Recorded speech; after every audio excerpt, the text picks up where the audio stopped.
जय श्री कृष्णा। नए साल की शुरुआत अच्छे विचारों से करनी चाहिए, इसलिए गीता के उपदेशों से पढ़कर और कुछ नहीं हो सकता। गीता के विचार हमें सकारात्मक शक्ति प्रदान करते हैं।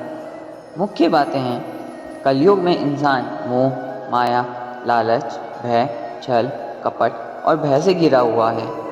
नए साल शुरू होने वाला है, तो क्यों ना हम इस नए साल में श्रीमद् भगवद गीता के उपदेशों को अपने जीवन में उतार लें।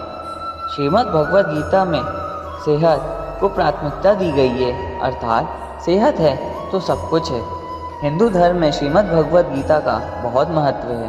भगवान श्री कृष्ण द्वारा अर्जुन को दिए गए गीता के उपदेशों को लोग आज भी अपने जीवन में उतारते हैं और कामयाबी के पथ पर आगे बढ़ते हैं। सिर्फ बड़े बुजुर्ग ही हमें गीता का पाठ नहीं सिखाते, बल्कि कई विश्वविद्यालयों और कॉलेजों में भी छात्रों को गीता के उपदेशों की शिक्षा दी जाती है। गीता के सभी वचन भगवान कृष्ण के मुख से निकले थे, जो आज भी संसार में लोकप्रिय हैं। त्रेता युग में कौरवों और पांडवों के बीच चल रहे युद्ध के दौरान जब अर्जुन मोह माया से घिर गए और अपने से युद्ध करने की हिम्मत नहीं जुड़ा पा रहे थे, तब भगवान श्री कृष्ण ने अर्जुन को गीता का उपदेश देकर मोह माया के बंधन से बाहर निकाला था।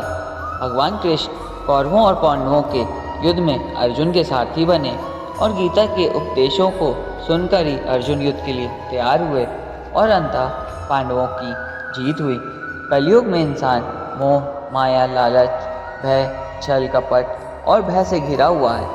ऐसे में गीता के उपदेशों को अपने जीवन का मूल मंत्र बना लेने से व्यक्ति के मन में सकारात्मक विचार आते हैं। गीता के उपदेशों का स्मरण करने से उसे जीवन जीने की और कर्तव्य मार्ग पर आगे बढ़ने का हौसला मिलता है, जिससे वह अपनी नौकरी या व्यवसाय में सिर्फ तरक्की ही नहीं करता, बल्कि जीवन में भी सफलता उसके कदम चूमती है। नया साल शुरू होने वाला है, तो क्यों ना हम इस नए साल में श्रीमद् भगवद गीता के उपदेशों को अपने जीवन में उतार लें और अपने जीवन को खुशियों से भर लें। तो आइए जानते हैं गीता के कुछ मुख्य मूल मंत्र। सेहत से बड़ा कुछ भी नहीं। भगवद गीता में सेहत को प्राथमिकता दी गई है, अर्थात सेहत है तो सब कुछ है। अच्छी सेहत के लिए मनुष्य को नियमित समय पर संतुलित आहार लेना चाहिए।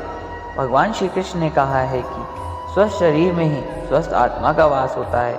मनुष्य स्वस्थ रहेगा तभी वह नियमित भगवान की भक्ति, उपासना, साधना, दैनिक एवं सामाजिक कार्य कर पाएगा। अच्छी सेहत ही सफलता की ओर अग्रसर करती है। इसलिए नए साल में आप भी सेहत को पहली प्राथमिकता दें और संतुलित आहार लेने की आदत डालकर चुस्त दुरुस्त बने और प्रगति करें। ऐसा खाए अन्न वैसा होए मन। कहा जाता है कि व्यक्ति जैसा भोजन करता है उसका मन भी वैसा ही होता है, फिर वह वैसे ही सोचता है और वैसे ही काम करता है। गीता में भोजन को बहुत महत्व दिया गया है। भगवान श्री कृष्ण ने कहा है कि जीवन में सफल बनने के लिए मनुष्य को सदैव सात्विक और पोषक तत्वों से युक्त एवं पौष्टिक भोजन करना चाहिए। सात्विक आहार का मन पर अच्छा प्रभाव पड़ता है, जिससे नकारात्मक ऊर्जा बाहर निकलती है और व्यक्ति का हृदय निर्मल होता है। समय से बढ़कर कुछ नहीं होता। समय बहुत मूल्यवान होता है। अगर मनुष्य ने समय की कीमत समझ ली तो उसे जीवन में सफलता प्राप्त करने में कोई अड़चन नहीं आएगी। गीता में कहा गया है कि जिसने समय के महत्व को जान लिया, अपने अपने जीवन के पहले पड़ाव को पार कर लिया। समय पर काम करने की आदत व्यक्ति को न सिर्फ सफल बनाती है, बल्कि वह अपने जीवन में हमेशा उन्नति ही लाती है। इसलिए नए साल में आप भी श्रीमद् भगवद गीता के भगवान श्री कृष्ण के दिए गए उपदेशों को अपने जीवन में उतारें।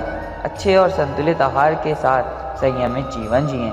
खुशियाँ और कामयाबी आपके कदम चूमेगी। राधे राधे।